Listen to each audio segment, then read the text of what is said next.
Hello friends, मैं हूं रविचंद्रा और आज हम बात करने वाले हैं महत्वपूर्ण जियोमॉर्फोलॉजी से रिलेटेड कुछ थ्योरीज हैं, जैसे कि बृहद पर्वतों की उत्पत्ति से संबंधित सिद्धांत हैं।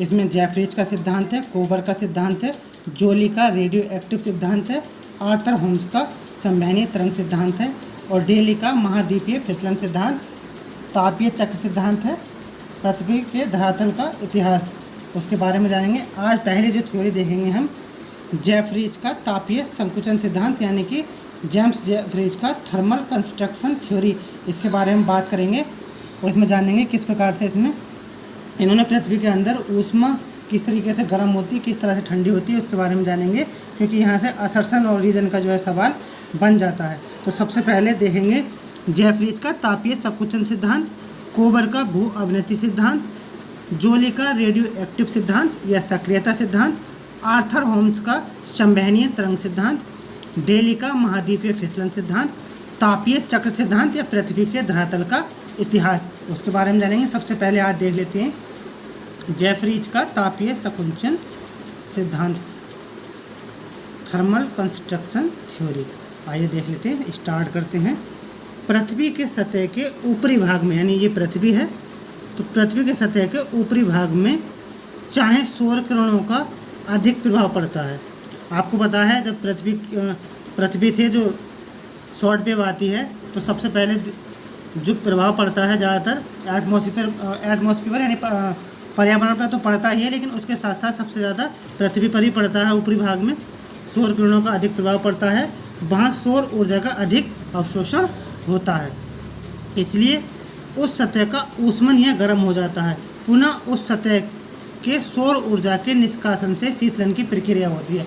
आपको पता है फ्रेंड्स, हिमालय जी पृथ्वी है, तो इससे सूर्य से जो प्रकाश आता है तो शॉर्ट वेव में आता है और रात्रि में दीर्घ तरंगों के माध्यम से वापस चला जाता है, जिसके कारण क्या हो जाता है, रात को शीतलन की प्रक्रिया होने लगती है। दिन में गर्म हो जाता है, रात को शीतलन की प्रक्रिया होती है। इसमें इन्होंने बताने का प्रयास किया है इन सबका प्रभाव निचले परतों पर नहीं पड़ता, यानी सबसे निचली जो परत होती हैं उन पर नहीं पड़ता है, क्योंकि अगर आप देखोगे तो अगर जल में देखोगे तो 100 से 200 मीटर तक प्रकाश की किरणें जा सकती हैं, लेकिन अगर पृथ्वी पर बात करोगे तो 1 मीटर अंदर तक ही प्रकाश की किरणें पहुंच पाती हैं, जिससे क्या हो जाती है, पृथ्वी जल्द गर्म हो जाती है और जल्द ही रात में ठंडी भी हो जाती है। ऊपरी परत में ऊष्मा और शीतलन की प्रक्रिया के कारण फैलाव और संकुचन होता है। इन सब का प्रभाव निचली परतों पर नहीं पड़ता है, जो निचली परतें होती है उस पर नहीं पड़ता है।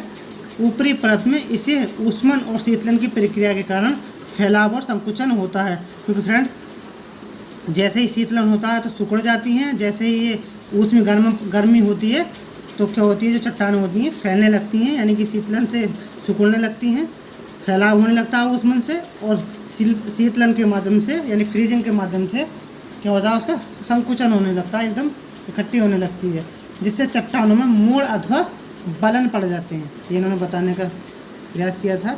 चट्टानों के बलन पड़ने के लिए आवश्यक बल ऊष्मन और शीतलन के द्वारा नहीं लगाया जा सकता है। इन्होंने बताया चट्टानों में बलन पड़ने के लिए आवश्यक बल ऊष्मन और शीतलन द्वारा नहीं लगाया जा सकता, यानी जो आवश्यक है वो ऊष्मन और शीतलन के द्वारा ही नहीं लगाया जा सकता है।